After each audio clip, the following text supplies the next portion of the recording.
when everybody here thinks about him, we're thinking about the man Will Ford, because that is what has touched everybody here. When everybody here reflects on who the man Will Ford is, you're talking about a man who is respected by all, somebody who has the even temperament to administer the job that he has to administer, and a person that we know has the insight of our community to make the decisions that he needs to make.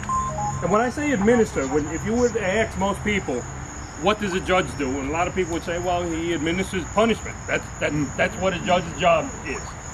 But anyone who knows Will Ford knows that what he administers is humanity. You can hear it in the way he speaks and in the way he understands the criminal justice system. And a lot of us in our community, when it comes to politics, when it comes to electoral politics and voting, we don't think much about the judicial branch. We think of elected officials and politicians, yet the judicial branch is something that affects each and every one of us our entire life. In fact, people of color have been affected by things that happened in judicial branch hundreds of years ago. At the advent of the freedom of the slaves, a lot of people know, and a lot of our young people do not know, that when our Constitution was changed and the slaves were freed, it said that no man can be held in bondage and no man can be forced to work unless they have committed a crime.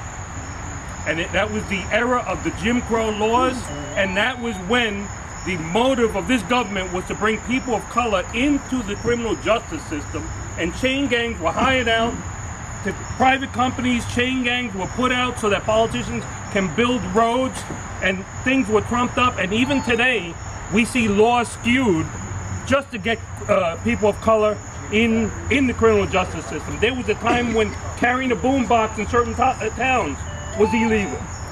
Laws specifically crafted to go after people of color. And yet we had a criminal justice system with few people of color making the decisions. In Will Ford, we have somebody who has that insight, who understands the nuances and how the disparate effects that the judicial system has on us, and understands that our right to not have our rights violated by the criminal justice system, but understands that we have to balance that with our right to have a secure neighborhood, to have safe neighborhoods, to be free of crime, to be free of victimhood, because people of color are the biggest victims as well as the crime issues in our communities. And what we need in our criminal justice system is people who understand that balance. I think all know that what I'm saying is true when I refer to Will Ford as a man of balance, who we know will do the right job. Now, in the middle of this, they put judges in a position where they have to run for office, but they're not allowed to speak too much about issues. They have to do things that impact us, impact our families. They have to make a decision as to whether to put somebody, incarcerate somebody. In the case of our young people, when it comes to gangs, you get a young person experimenting with gangs. We don't do society a good service by putting that person away and throwing away the key. There should be a little bit of this drug court here, the analysis that they make, a little bit of follow-up to see if we could turn a person into a productive human being. We owe it not only to that person, we owe it to society. We do society a disservice by putting a young person in when we know he's going to come out a hardcore gang member. So these are the things that we need, and people from outside our community don't always necessarily understand that.